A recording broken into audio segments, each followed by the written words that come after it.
Hello, everyone, and happy National Poetry Month. Thank you so much for joining us today for Black Writers Read. We are now at episode 5 of season 2.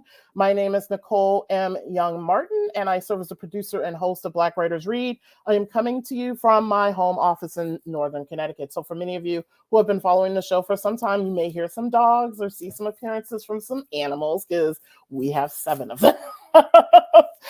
Black Writers Read showcases, celebrates, and honors the words, work, and traditions of Black writers from across the country, across genres, across experiences, and across the African diaspora.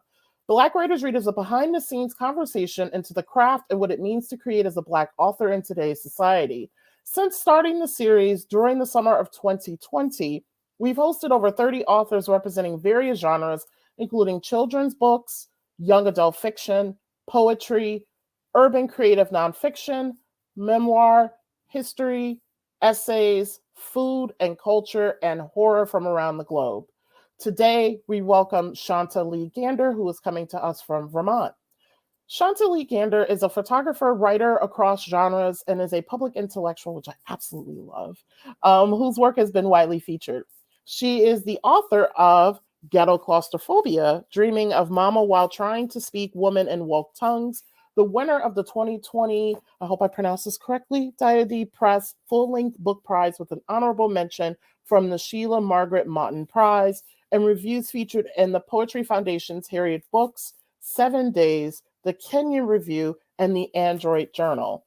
Her forthcoming collection, Black Metamorphoses, which is coming out later, actually next year, is what Shanta Lee describes as 2,000-plus-year-old phone line open to Ovid, as well as an interrogation of the Greek mythos, while creating her own new language in this work. Black Metamorphoses is an illustrated poetry collection that has been longlisted in the 2021 Idaho Poetry Prize, shortlisted for the 2021 Cowles Poetry Book Prize, and named a finalist for the 2021 Hudson Prize. In addition to teaching a media studies course at the Putney School, Shanta Lee is one of the writers for Miss Magazine's blog, a regular contributor to Art New England, and as a producer and reporter for Vermont Public Radio. The hustle is strong. I love it. Her major exhibition, Dark Goddess, an exploration of the sacred feminine, is currently on view at the Fleming Museum of Art, and started off as an initial idea and inquiry: who or what is the goddess when she is allowed to misbehave? Oh, I love that question. To learn more about her visual art and her written work, visit her website at shantaleegander.com. I want to give a very special shout out to Rebecca Hart Orlander of Perugia Press for introducing us to Shanta Lee, who was featured as a BIPOC poet on their website and their social media, I think sometime around this time last year. So for those of you who are new to Black Writers Read, here's the format of our show. First, I'll bring on Shanta, who will share an excerpt of her work. Afterwards, we'll engage in a conversation, and then we'll open it up to Q&A to all of our viewers. We have viewers joining us from both Facebook and YouTube today. If you have a question, please feel free to include it in the comment section on the platform where you are joining us from today.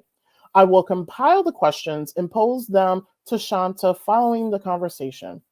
I'd now like to welcome Shanta to the virtual stage. Hello. Hi.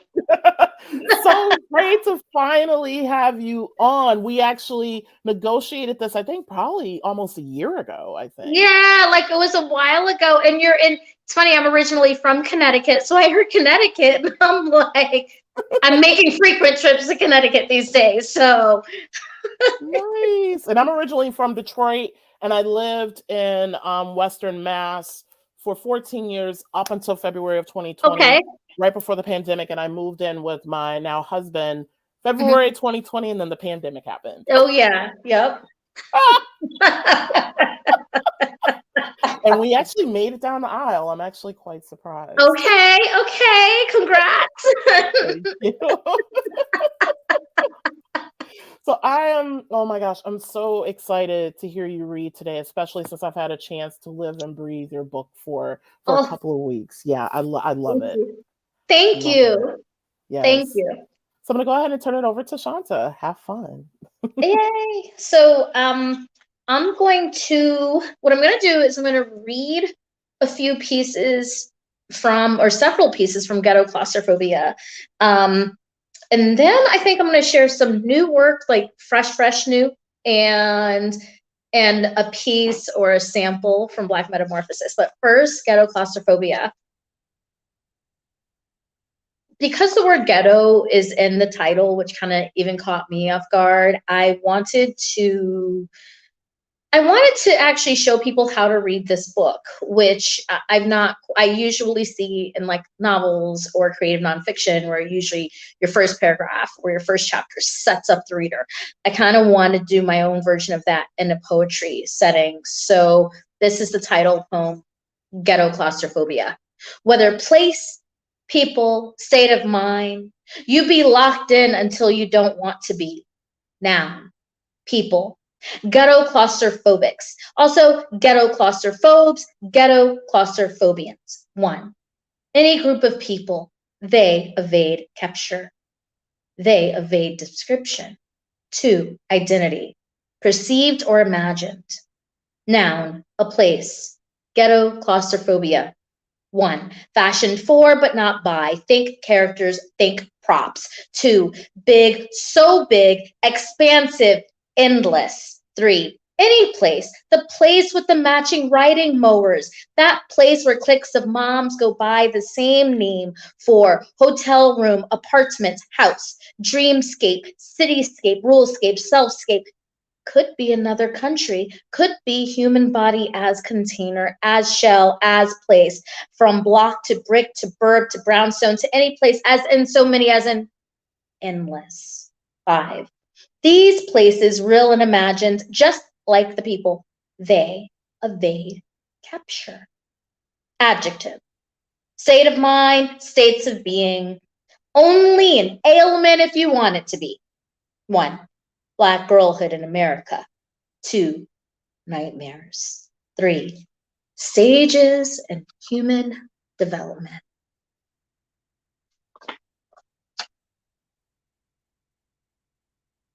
Mother who brung ya. 3. Some say mama's mama's mama's mama, some kind of medicine woman, or was it she made mom?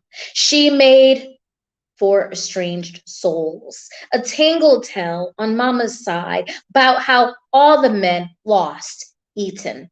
How all the men got no names, well, few. Mama's grandfather went by saying, Mama's great-grandfather, a full name. The women? They be the kind refusing unknown, as in they got names, as in follow the trail of chicken feet, follow all the ways we know seeing with our eyes closed. One of Papa's great-grandmamas, a Cherokee woman, Papa's great-grandpapa, a white man, both them no name. Names get lost like that, but follow they daughter Betsy, follow the stories. Her grandchildren tell it. She washed her hair in first rain. On mama's side, when one a great grandmama Josephine, 16, died, I wanted to know, how do you make dead tongues speak? Initial offering, gratitude, make space for what you ask, not as stranger as kin. And when you ask, be bound by blood. And as for the talk part, the speak, notice the way sentient cinerariums carry the bones, the way they buzz between breath and letters, the bed of their humming. In that one story, Mama talked about the water breaking. She walked opposite the hospital the night I came. Those bones, they started to chant in that other story. That story where they said,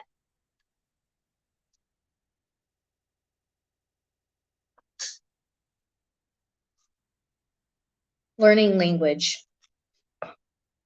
This is a funny poem, actually, because it was so funny backstory about ghetto claustrophobia. The start of ghetto claustrophobia didn't start as a book at all. There was a write-in celebration of Mary Shelley's Frankenstein, I want to say back in 2018.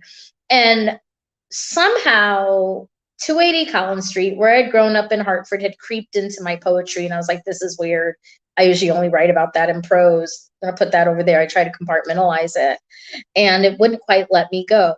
So I also was thinking about that scene in Frankenstein where he's observing a family and the language and the whole idea of learning language, and kind of posing the question of what does it mean for the learning of language now, especially with the use of emojis or signs and symbols of our time. So that's a little bit of backstory. Learning language. 1, symbols and sounds. We mimicked what we knew. We watched what we couldn't understand. It wasn't the bang, but the sound. It wasn't the expansion, but the capacity. 2, the Phoenician alphabet. Tables and kitchens keep count. How long does it take to commit 26 of them to memory? Celeste instead of mom, for the corner store, for the way it held everything. Everything meant home. The way blue was gifted by autism, gifting the synesthesia we wanted. 3, Gutenberg in a locker. Your writing never looked like that. Secrets never seemed so loud. Spiral-bound notebooks hid in closets with Birth Control, Onyx, and Wu-Tang Clan. I was going to hide in her basement. We had a plan worked out. How many things can you fit into a locker? The things whose secrets take up no space. 4, write it, it will come. The street lamps across the way create what mouths refuse to birth. What do you want when you grow up? Freedom, love, money. There was a 4th and 5th forgotten to a curfew and to time. 5, 140 characters. Food can substitute feelings. Cats and dogs make you forget. See family photos. Father, mother, Dick, Puff, sometimes Sally, see my family. 6, symbols. We read shadows on screens, not seeing the tea leaves. We are the oracles of the new hieroglyphs, most fluent in 6 emoticons. Amumawa wasn't looking for us. It was the cave drawing we sent back to ourselves. We were warned about the dangers of knowing ourselves too well. I'm going to read a short poem out of Black Metamorphosis, which, as Nicole said, is coming out next year through Etruscan Press, so be on the lookout. And it's my own version of, well, a conversation and an interrogation with Ovid's Metamorphosis. How to reverse a conjure for Ramus. I should also say this poem has an interesting backstory because there is a chest in Kentucky, I believe in the Kentucky Historical Society, that is believed to be cursed, that has plagued a whole family, that came from the fact that an enslaved person lost their life from building the chest for a baby that was coming into a family, and the enslaver didn't like it. And so he lost his life. And so this is my interpretation or conversation with that incident. How to reverse a conjure for Ramus. Owl's blood, too easy. Easy like the way you appeared and disappeared life.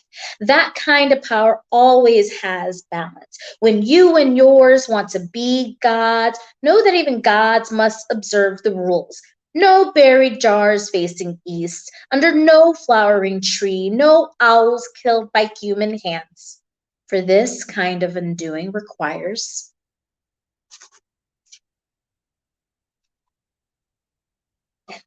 last poem I will share before talking with Nicole, which I can't wait, is a newer poem, kind of long poem. Fever Dreams of a Feral. 1.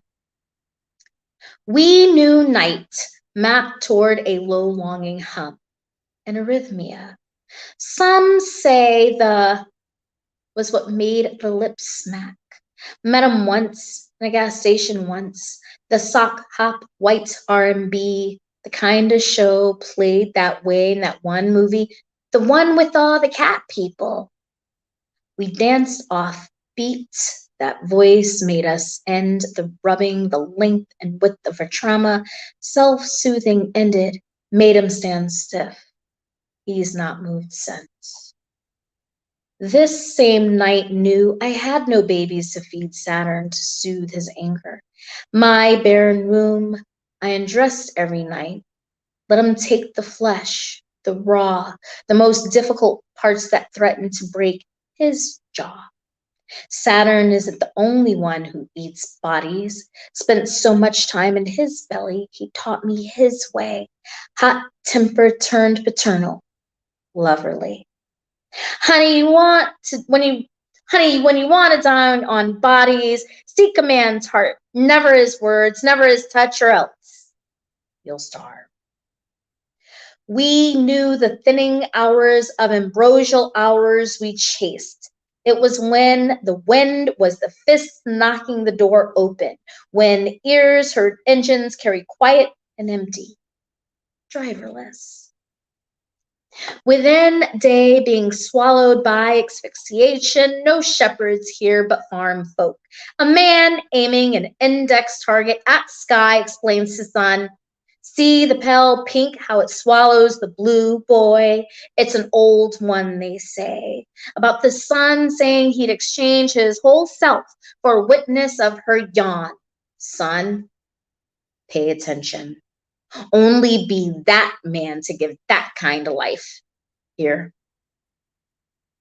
A girl, African grandfather, and Jack Daniels are held between the index and thumb of thinning and ambrosial hours, where she tells him, I'm going to die doing this, where he says, no, God doesn't work that way. You'll even be able to make another and another and another trip.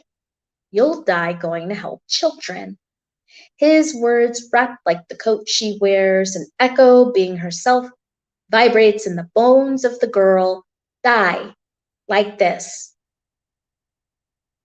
Day heard the low hum felt in the bones, an arrhythmia. I corn mama myself, leaving tendons, blood, my unsatisfaction left in streets, offices, sometimes apartments, sometimes bed sheets. The keep on toil. And like all good work, this work has a song. Days caught when Alice called, dig that dirt from the nails, bite 'em if we have to, spat out like the chew of tobacco. Nah, we don't spat, we swallow bits of glass, the poison, all of it. We not your lusty things, we nobody's anything, we are the hungry, the never fully fed, the come here closer. In known dusk, the howl opens to deep red, the back of the throat red, mouth broken wide till teeth are on flat plane, where a tongue remains as wet as the engorged cunt, the one not contained in panties. She's in the cave. Here I said, now I said, gonna swallow you, gulp you, not said, promise. You've never known a missin' like this. No gimme said, no yank felt. You won't feel getting got. I'ma take as I've always. But baby, you'll be full. In Mama Nix's cervix, the drum spoke his voice. All things he hemmed in silence. What he finna do when he said, I want it like this. Once that howl was heard of self of vestments no longer. Now be you an imagined thing, a figment of an untouchable thing. You be that very thing in a box. In this cave lit where daylight can't touch, I am the horror, the hagged, the beauty. I've been had. I am the never touched. No idea have you that your mouth can't hold me. I am the unseen obscene. In no night I've killed the toil in my bones. Let 'em starve in that field. Corn mamas no more. I serve as I am served. I read his silences. He says his awakening. That utterance is his, is mine. In the dusk when moon dares daylight, take holla out of your lungs. Focus on where you grew me. Gonna bring you to where the red disappears, the way earth is swallowed by water. I won't swallow you, won't sacrifice my body to your yawn, won't need pieces of you gone missing. I'ma need all of you for what we finna. You've imagined none of this, child. My body in his hush and the hum of his desire. Legs carry me to the ambrosia and the forever night tucked in my womb. My body broke day, the way my body won't succumb. That low longing hum, how it grows, how it takes his voice, how it makes him have to use his hands. Thank you. Ah! Hopefully you'll get a chance to check out the comments because you're just getting all kinds of love from everybody that's joining us today. Thank you. And just the way in which you use language and punctuation and like the breath and stops, like just, oh my Thank God, you. I can learn a lot. So the first question that I have is, I always like to start with the title of the work, as it is an invitation and a window to what readers will experience when reading the book. Please share with us how the title of your poetry collection, Ghetto Claustrophobia, Dreamin' of Mama While Trying to Speak Woman in Woke Tongues emerged.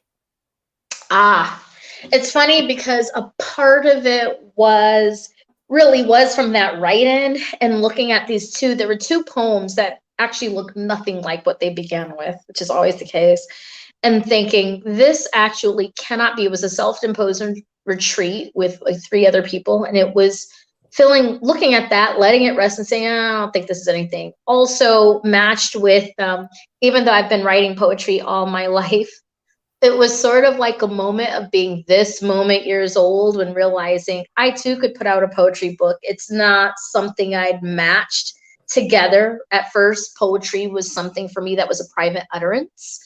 So there's that piece. And then there's the piece of, I'm working on a collection right now that is dealing with dreams, but like taking some pieces of it. And one of the repeat themes really is, I grew up in a 2-parent home, but my mother was a very strong force. And we end up always in the same place. We're doing sometimes different things, or the apartment building where I grew up, which is now totally abandoned. It feels like the place is growing around us, or I'm in that place trying to get out. And it was just sort of like, like trying to speak. I'm trying to awake, but I'm still somewhere between dream and waking life. And, uncovering, families do what they do. I could call it family trauma. I could also say just taking and mining those stories and just say, I'm going to do something with it. And then kind of saying, okay, I guess since you didn't want to stay contained in the prose, I'm just going to have to work with what came out. And then try not to work towards the project of the book, but let things emerge and giving me and the project space from each other as we were doing a dance. Wow. Nice. So at the beginning of the book, you offer a glossary of sorts. And in this reading, you talked a little bit about that. What is its purpose, and how should the reader use the glossary when reading Ghetto Claustrophobia? Well, Originally, I wanted, so there's a whole chapter not in the book called Oh. Ghetto. Yep, there's a whole chapter, and Louis the 14th is in it. And it's like I've always been obsessed with, I kind of have a thing for Versailles. I have a thing for the man in the so-called iron mask, even though we know it wasn't really iron. But there's a whole chapter on ghetto claustrophobians. And like, what does it mean to be like, what is the human condition and how the trappedness? And so that chapter didn't quite seem to fit, but is still sitting in a little cheap. It could be a chapbook, like who knows? And there's something about how I wanted the reader, again, it's easy to take the word ghetto and associate it just with brown people, or, before it was, the place where people who are new to the country, people who were new Americans being all put into ghettofied places. And I wanted to say, no, actually suburbs are a ghetto. And do you see anything more ghettofying than people all with the same house and the same home plans? No judgment for any, I don't want to offend anybody who's on the call, but like, I look at all that and I thought, well, how is just every human experience a ghetto of some sort, like, whether it's in your dreams, whether it's in waking life. And so I wanted to take that and break it and redefine it and say, no, it's even. And of course, in an alternate universe, Louis the 14th poem is in there, and we're able to say he's a ghetto claustrophobian. Yeah, because speaking of that, and I love what you do with the term ghetto, because I'm not gonna lie, I went to the Newport Mansions for the very first time last month. Ooh, I didn't go yet. I'm still waiting to go. I want to go. I haven't been in here. Yes. I want to go. Yes, please do. And my husband and I were huge into history, and just like the ways in which the Vanderbilts displayed opulence and like all of their money. Like, we're walking through the rooms, listening to the audio tour, and it's like, this wall has silk and 24K. I'm like, yes, why? Yes, why? And now, like, the Vanderbilts, like the money doesn't exist anymore, and I'm like, y'all created your own traps. You've created your own ghettos. Like, yes, right. Like, how does someone, even like when I was really diving into Louis the 14th and bankrupting in a way that went forward into generations, like spending all that money on, in one way you could say, wow, that's highly admirable, taking from a lodge. Versailles started as a lodge and then expanded into this grand thing. But then, the obsession, the like wanting to bring the center of the world to him. And it was just so like, there's nothing more ghetto-fying than that, like the state of mind even. Right, exactly. And this is why I love the title of the book. So a mother figure is situated fairly prominently in the poems of Ghetto Claustrophobia. There's like very particular mentions of mother and mama and a mother figure. Mm-hmm. Who is this mama and why is she important to the work? Well, she's many beings, I mean, one could say, oh, it's very autobiographical, and you're speaking about your mother, and to which that would be true. I'm also talking, though, about the way that as human beings where we transfer and hand on stuff, like knapsacks on stuff through generations, and the strife, there's my grandmother is featured in here, also talking about just the different ways of untangling some of that, and just feature like making my mother almost like a character, not necessarily to work anything out on the page, but just to say, what, because sometimes things, contrary to some of the edicts, things can't always be worked out. Things can always be a hallmark moment. But for me, it's, what's that saying? God help the family where the writer is born into it, because they're going to talk about everything.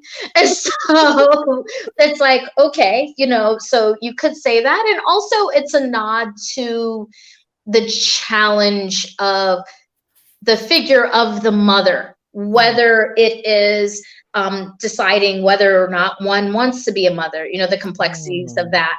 And if one is a mother, the society pressures of what kind of mother are you kind of thing. And so like the layers and layers of mama. And then of course, if we were going to take it meta, well, we do have issues with mama. We've trashed mama's house. If you're talking about earth, if you're talking about environment, if you're talking about, being tribal or beginning tribal, if you talk about the degradation of the goddess and how the goddess got demoted and like homegirl got just ripped off the mantle and was like, okay, nope, we're snatching you, we're replacing you with someone else, we're going to put you here. It's almost like children fighting against mother or having some issues with mother in the capital M historical sense. And I also love too, because I actually wrote a poem about the mother figure, and like one of the things that I think about is how gender determines when you hear mother. There's all of these assumptions in terms of what her role needs to be and what her place needs to be, and that was one of the things that I thought of when reading mother in your work. I was like, you're challenging who she is, what her role is, and like how people see her. Yeah, and also too, I want to say, I'm a fan of feral women. I'm a fan of feral people, and it's okay if a mother is like leaning back on her haunches. She birthed her babies, and like I know that's even maybe fiery to say, but we always also tend to divorce women from their being. We say, now you're mother, now you're asexual, now right, now you're this, and now we're gonna, and it's just like, what would it mean if a feral mother, which I believe my mother was pretty feral, gives birth, and also her child, or I'm not just a single child, but I'm also feral in a certain way. So it's like, what does that mean to also get, and I would venture to say, I hope I don't get in trouble for this, the women in my family are pretty damn feral. And it's just like, we can perform being domestic, but be careful kind of thing. And so it's like, what does that mean? And also, there are stories in mythology around women destroying their seedlings, children, what have you. But that image of Saturn, I was like, well, actually, you know what? Saturn's not the only one who eats bodies. Mamas can eat bodies too. Yeah, I'm actually going to do a quick, I've never done this on Black Writers Read, but I'm going to do this. I'm going to read my poem Mother. Oh, I want to hear it. I want to hear it. Yes, which speaks a lot to I would love to hear it. Now. Yes.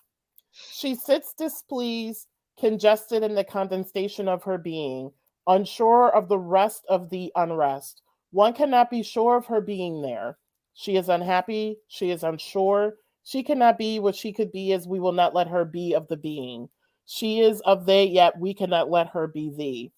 She sits waiting for a time that comes to know. One must know of thee. She can be an ancestor or of the unborn. Is she even here? She sits still, resistor of none but herself, for she gives to others but not unto herself. She could be undone, yet herself could not be just that. For what is in her heart is in her hands, which translates into knowing that her nurture will be reciprocated with nothing but neglect. She sits wanting, to catch her breath, to feel herself breathing, to know that she still breathes. Her singularity benefits the collected, yet remains unable to collect herself from what remains of herself from the day to day. Her ritual is containing what others need to remain still. She should see that her purpose coexists beyond our wants of her. She can desire, she can play, she can whet that appetite. She doesn't have to wait for us to grant her the permission to simply just be. So like your work really, like I was like, where's that poem? Yeah, no. And I love how you caught it too. It's just like the mother figure always being between and betwixt, because she can't just, it's like, well, you're a mother now, and all that stuff, the being and the wanting. Yeah, and actually that piece is kind of autobiographical, because my mom, who passed away suddenly a couple of years ago, very young, just the dual battle. I remember my dad having this conversation with me where he was like, your mom, now that both of us, my brother and I, we're 15 years apart, and I'm like in my 40s, my brother's in his 20s. the moment my brother like went off to college and all this stuff, my mom's like, I don't even know who I am anymore because my identity was in my children. And that's where that poem comes from. I was just like, yeah. And so it's like, right. I think of that, and I think of that for women, especially where it's, you know, my mother, and again, it's very complex. She's still married to my father, and I, you know, I don't have a great relationship with him, but it's very funny how I've noticed, again, it was at the detriment of a lot of things. And it's something, I don't want to say admirable, that might not be the right word, especially because so much has gone on, but she refused to leave herself behind as a person. Now, there is some selfishness with that. There is a price to pay, but then there's also another price to pay to wake up one day and say, I don't know myself because I poured myself into wifehood, motherhood, professionalhood, whatever the layers are that women take on. Right. And actually, arguably, that we all take on, right? Like that's why I thought the pandemic was very interesting for a moment, only for those who had the luxury, who were able to. For a moment, things did stop for those who had the luxury in certain moments. And I think people started to recognize certain things about the layers. You know, I'm noticing now, you know, people kind of dropping what they think they have to be in certain spaces, and I love it. Nice. Yes, and so I think this takes us into our next question. And the musicians that I cite here, which are in your book, kind of toy with those lines a little bit. In Ghetto, Claustrophobia, you cite several musicians, including Mahalia Jackson, Michael Jackson, Biggie, and Foxy Brown. How has music informed both your work and your own identity formation? Oh, man. Okay. There's Mahalia, but there is also Millie Jackson. There's something about, I've been like re-engaging with Millie Jackson. So it's so funny. Like they couldn't be far, I think in the same poem about R. Kelly and Michael Jackson, I talk about this juxtaposition. There is this like Mahalia Jackson played on Sundays, you know, the gospel singer, and then there's Millie Jackson, the blues singer. And Millie was interesting because she basically says, you know, if it's coming up, it's coming out, no matter what it is. And what I love, there's a certain kind of play in music that I appreciate even now when I hear, you know, Lil Nas X, you know, What I Want, and like being just like, you know, yes, he's talking about a very queer body, and at the same time, good for you for being 23 damn years old and just saying, right, I don't want to be alone, and this is what I want, and this is what I need, and I need this, and this hurts, right? Like, good for you. And I think that there's a way that throughout my life now, mind you, I can go to Led Zeppelin, I could go to Rolling Stones, I could go to Gregorian chants, I can go to opera, I could go to classical, all the way to be bumping Biggie Smalls, and I love it all in between because there's something about, and of course, yes, country. I used to say, I don't do country. Yes, I do. If you listen to Commodores, there are some, you can hear it in some of the chords. You can hear even Lil Nas's song. It's like it's got some of that to it.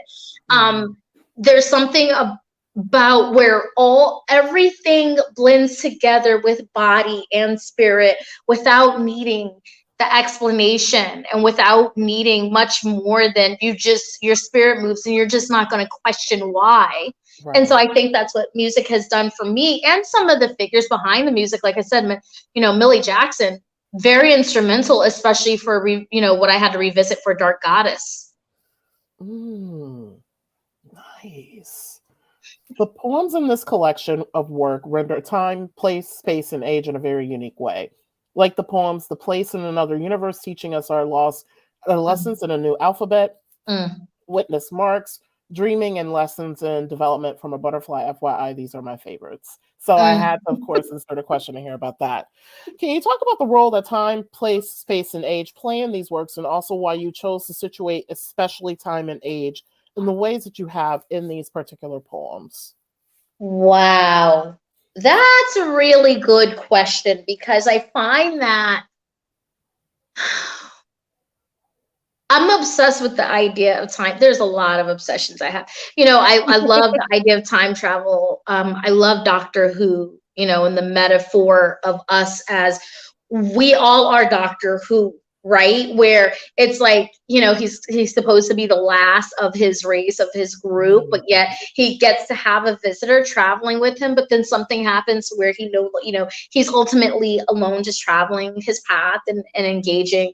And I feel like there's a way that we all transcend time, because our past, present, and future do happen all in and out, especially given, you know, we're sitting here, any one of us could be thinking, oh, I'm out of milk. Well, we're, you know, you know, I'm not saying I'm doing that. I'm not saying like, I'm like that. I've been in a meeting before where I'm like, oh yeah, left field. I got to remember to go to the hardware store. Let me make a note.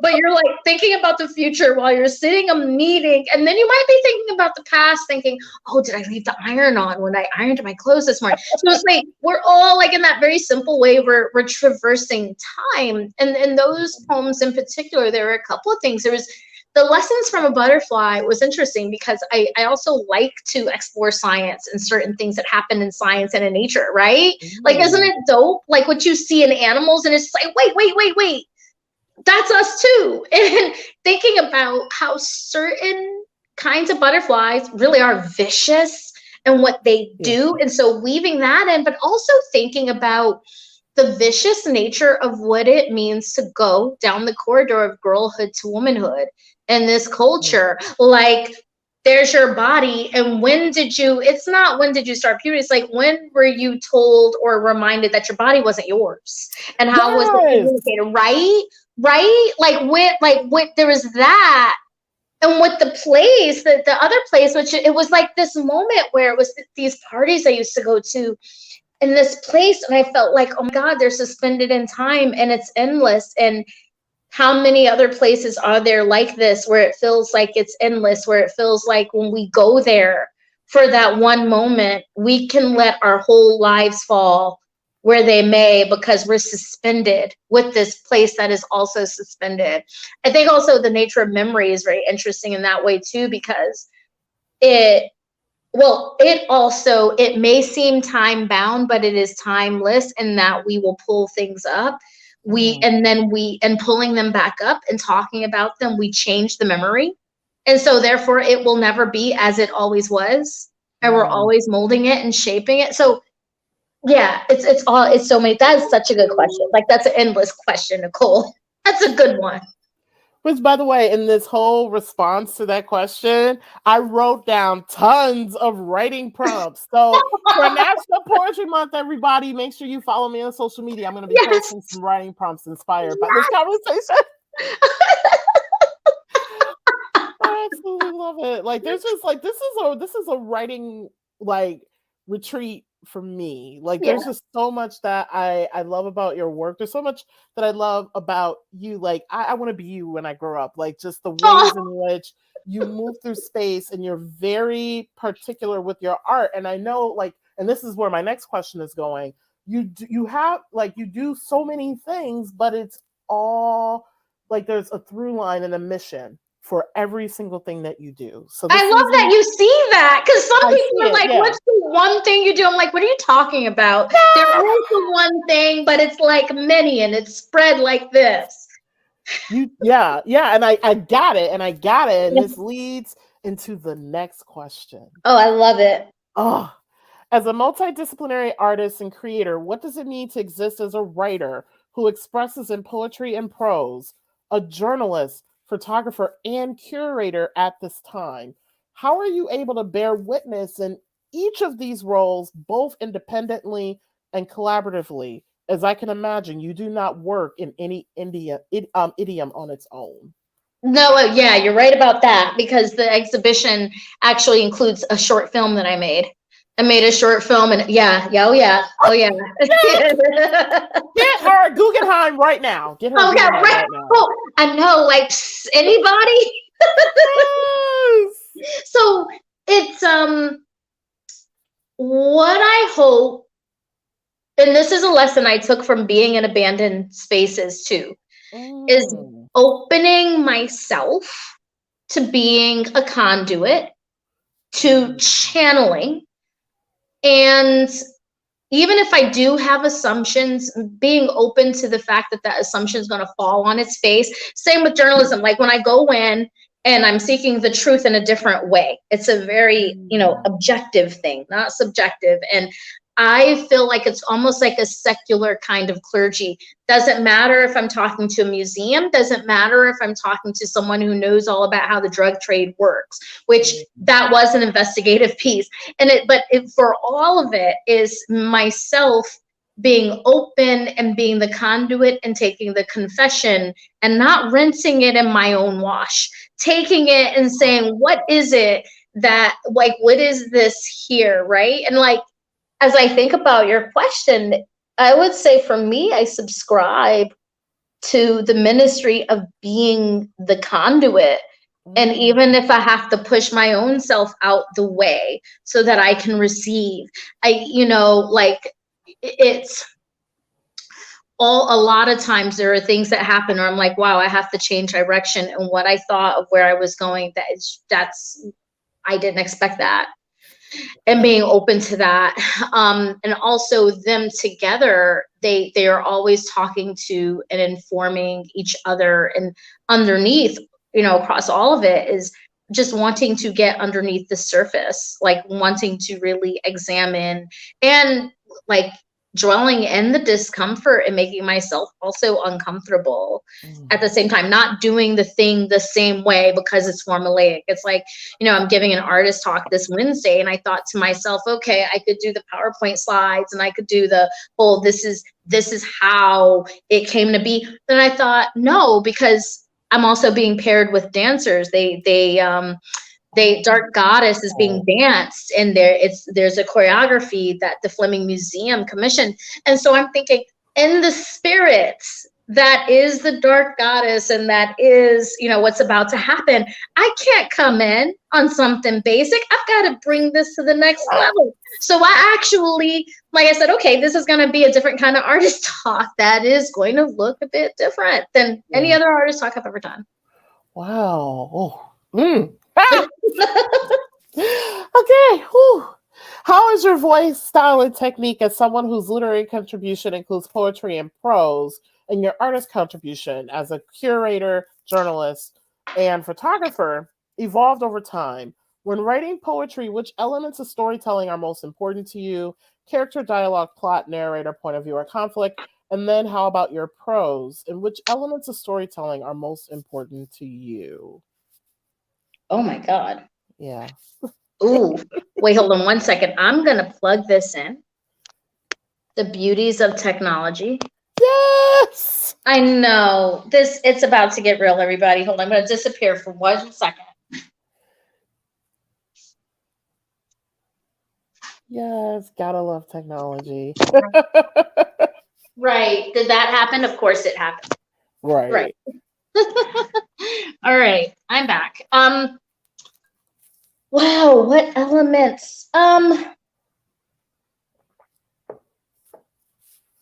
It's funny because in the realm of journalism, it becomes about how do all of these elements of the scene, in the narrative and place, how can I ground the reader, especially because I'm doing a lot of stuff also now on radio, it's Vermont Public Radio, and context becomes really huge, and creating the arc, right?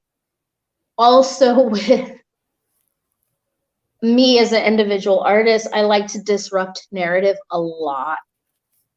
I like to break what we think of the beginning, middle, end.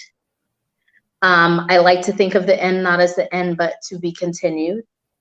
I like to make space that someone might see themselves also as a narrator in the story. That they come to it, maybe they become a character, maybe they're the prop.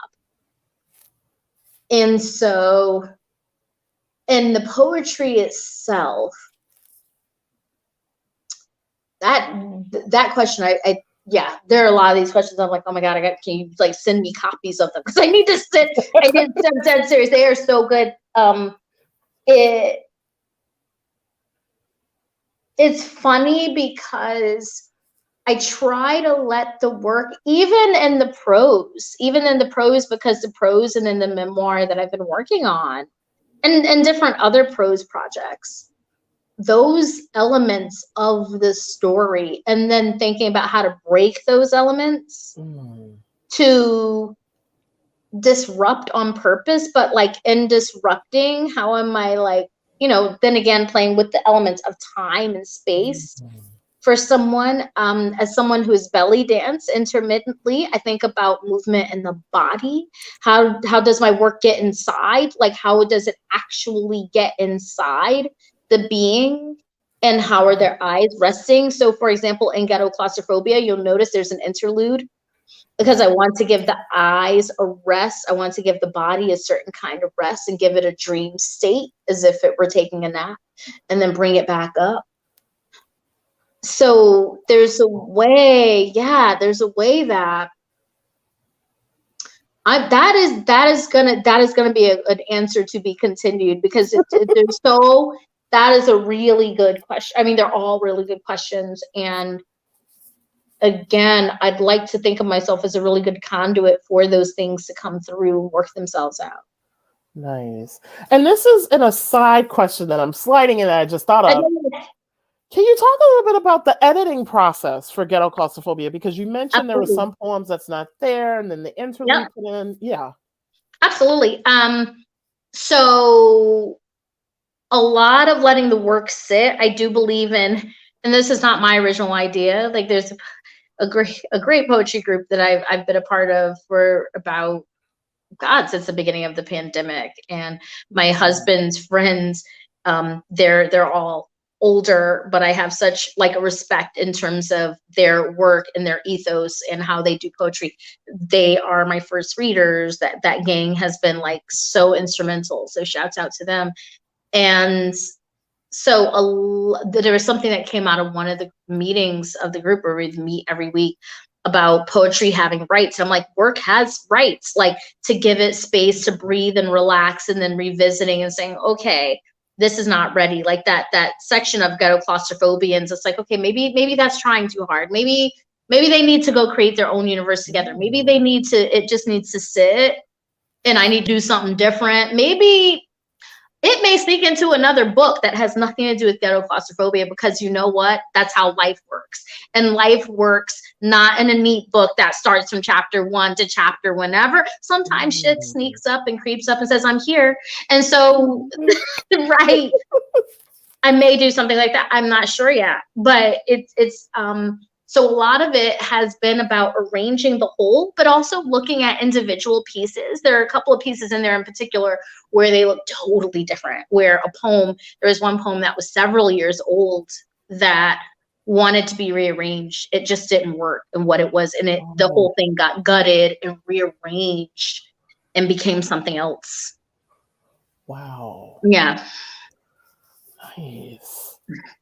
Ghetto Claustrophobia engages topics relevant to community, family, and also trauma in a very eloquent way, something that you mentioned earlier. As a Black woman writer, is this even relevant? What is your duty and responsibility to engage your reader with these topics in the form of poetry and in this specific collection of work? To engage readers with the topic of trauma. Yeah. And yeah. I hope that what readers take away, no matter who they are, like, you could be green with polka dots. If you pick up my book, I hope that it allows you to say the unsaid, even if you have to say it to yourself. I find all too often, especially now with this whole use of the term authenticity, it's like, yeah, we want authenticity, but I don't think people are really about that life. Like, I know the world is not really ready for my true authentic self, but I think certain pockets of people are, the people I surround myself are. And I hope that anybody would take from this and say, you know what I've been holding, I can put it down on the page. And it doesn't have to be put down on the page for everybody else. Maybe you put it down on the page because you need to at least say it to yourself. I started a project years ago that I at some point need to revisit. It's like something like things I say to myself when no one's looking. And it's like when no one's around, what do you say? And I'm talking like, what do you say? What are you confessing? What are you thinking? What are you feeling? No one's looking, no one hears you. What do you say? And so I would hope that the very forward-facing work consistently does that. And sometimes in my post, I've talked about saying the unsaid. I've talked about posting the not so nice and tidy social media things, you know, not always posting. Like I do often post, oh, this happened, sharing that. But you know what, if you're going to be there for my celebration, you need to also pull up when I say, you know what, I'm on a struggle bus right now. And I'm not trying to always have you ride the struggle bus, but at least on my struggle bus, I'll make you laugh. I can laugh on the struggle bus. Not that everything's funny, but I hope that people know it's like it's trauma, but for me, it's not necessarily traumatic. It's like it's the trauma, and for me, it's not necessarily the traumatic. It is looking at it and mining it and saying, oh, this is interesting. How do I juxtapose this with this? Or how am I engaging in a conversation with it? How is it informing? And also people have often asked me, oh, is this healing? And I was like, that's not the responsibility of my work to do something for me. Nice. It has its own rights. It goes out into the world. And then me and it we're not necessarily divorced, but we're on really good terms, me and my work. And then it informs back and says, you know what you were thinking about what I was going to do. This is what's actually happening. Okay. Nice. Do you find yourself speaking to different readers when you write in a specific genre? And if so, what would you say is an important takeaway for your reader?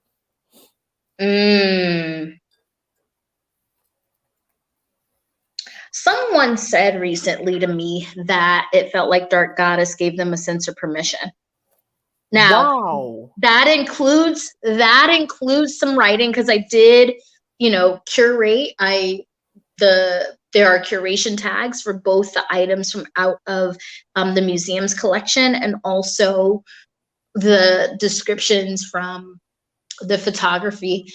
And when I heard that, I was like, I hope all my writing, all my art, I hope it gives a sense of damn permission, because we've lived for too long with trying to either seek a sense of permission to be who we really are, show who we really are. If we're going to show, people being punished for that in ways historically, even now. And I hope it gives a certain sense of, I hope it emboldens. I hope people go with some kind of feels and they do something with that. Yeah. I hope whatever it is, I want something to like, almost like, like there's one of my poems talked about the low hum coming up. I want something to work its way through someone's body. Ooh. Like, at least that's my hope. Who knows? Those may be pipe dreams. You never know. I'm like, never know. You never know. Because like I was getting chills just listening to you read earlier today. Yes, I have two more questions. As a journalist, photographer, and curator, then, whose story are you telling and why in these specific ways? You talked a little bit about like with the radio journalism specifically earlier when you have to provide more context. Absolutely. So recently I did a couple of things about creative legacy, and I talked about it from the perspective of individual artists. And then I did another part where I talked about it from the perspective of the institutional gaze, from like museums and, what's in their collections, what are their responsibilities to community, X, Y, and Z, and whose story.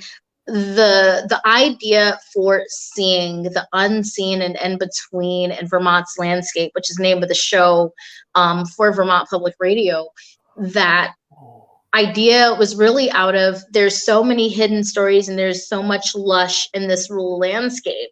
What are the hidden stories? Who are the hidden stories? And how do those stories come together in the intersection of not only just land, but also arts and culture? Of course, there's history that's woven in there too, depending on what the topic is. So I would say, though, that's the story being told. In a very interesting way, my memoir tells the story of, that little girl who was, the little me who had to dance between seen and unseen.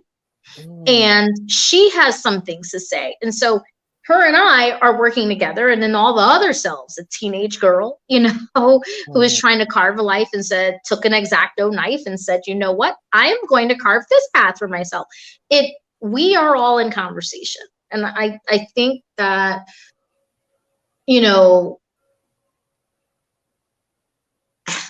then there's the way in which there are meta stories that I try to tell, like with my memoir, even though it's my different selves, like that narrative, there's also where I it's all true, but I place my body in time. And so there are these ancestral voices. There are these ancestral voices that are constantly on a porch that make an appearance. They're the chorus.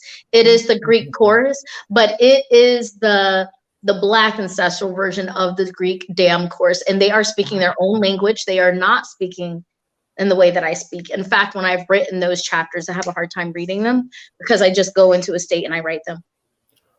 And there's something else. And they're forward facing, and they're co-telling and placing me in timeless time. And Black metamorphosis, kind of the same thing, where I'm talking about a forcibly traveled body through time, but through also with myth, and like retelling that story, but taking some, African myth, and also taking, even though it's using, engaging with Greek mythology, like played and replayed, played to death. But I'd like to think in my way, there's an interrogation. It's also an illustrated collection. So there's some bits and pieces of Alan, forgive me if you're watching this, Alan Black, not Adam, who is my illustrator and partner in crime on that collection, and helping to bring visuals to that experience, whose story that is kind of a collective story, but also seeing slivers of moments. Not all moments are included in that, but also the moments that may be most taboo, like taboo. There's like a love story between a mistress and an enslaved person where they have a relationship together in one of the poems. Right. There's another where it's Hades and Persephone in the New World, and she's like, okay, well, you brought me to this place. I hope you got more to feed me what you're feeding me on. And we're talking about, so engaging in a lot of the taboo. Wow. On the side, before I pose my last question, so like there are Greek mythology stories that I love. Like I love Antigone and Medea. Why Greek mythology for you, and especially how it speaks in your work? It's funny because ever since I was introduced to it as a teenager,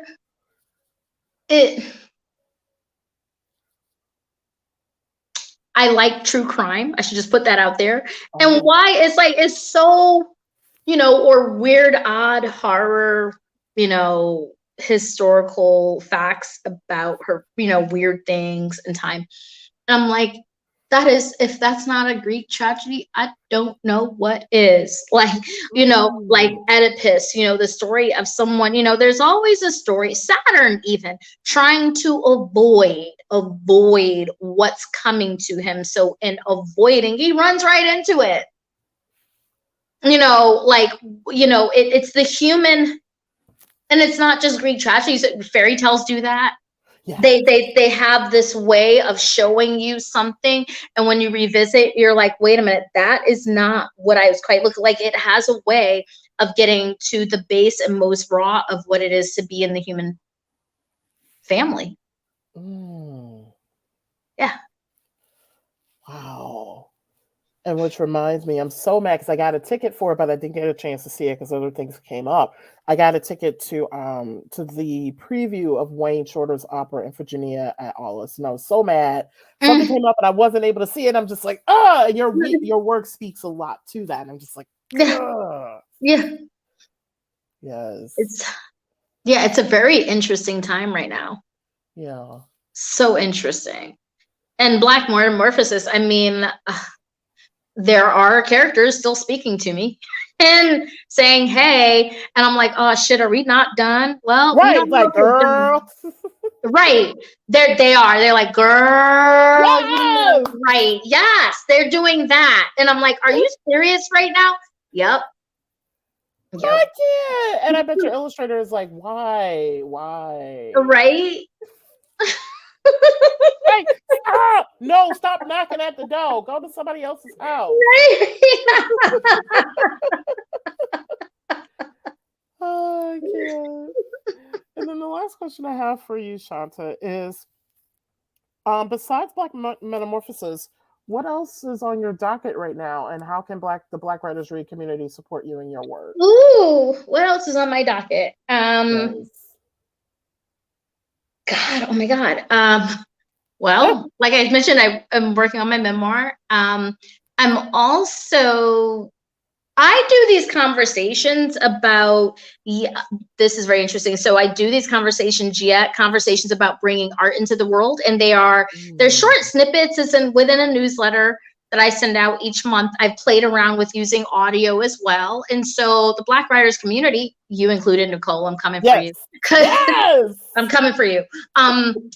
I would love for people to, I'm actually doing some updates to my website. So I'll show former, like all, some of the former issues, but I would love to feature some people. It's usually like 3 questions. People fill out, they share answers and it goes out. If people want to subscribe to that, just follow me on Facebook, follow me on Instagram. People want to hit me up and have a conversation or send an inquiry, go for it. My door's open. Yes, and her website is Shanta Lee Gander, her whole name.com. So thank you so much for being here today, Shanta. This was such a great conversation. This was awesome, Nicole. Thank you for everything you're doing. And I'm like so psyched for this. So thank you. And yeah, I'll definitely be keeping in touch with you. Thank you so much. I'm going to wrap up a little bit and then we can chat offline a little bit. Yeah. So, to my Black Writers Read community, I'd love to close this out with a couple of updates that I have for all of you. So, a few weeks ago, I launched an Indiegogo campaign. Funding raised will go towards the expansion of Black Writers Read. So much growth has happened in the past couple of years, including literary managers and literary publicists reaching out to me to have their clients on my show. I'm actually right now in negotiation for a couple of people over the next couple of weeks. I'm going to have like a couple of people rather than just going on a monthly basis. So beginning this summer, I will be adding an audio podcast to the platform. So not only will there be the live stream that you're joining us from today, there will also be an audio podcast that you'll be able to access from whichever device or platform of your preference. I'm also working towards obtaining a trademark on the name Black Writers Read, hiring an associate producer and sound engineer, taking on a national marketing campaign, launching a new website for Black Writers Read, which I recently just purchased the domain name Black Writers Read, and garnering enough money to pay guest honorarium for 2 seasons. An endeavor like this is a huge undertaking, especially being that the series is self-produced and self-funded.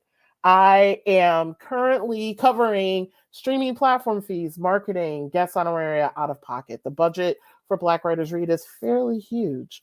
Contributors to the Indiegogo campaign, which many of you who are joining us today have already contributed, and I am so grateful for your donation, are eligible to receive a range of perks, including shout-outs on social media, Black Writers Read merchandise, which I will be sending out coffee mugs to the people who have claimed that perk within the next couple of weeks, autographed books from our guest authors.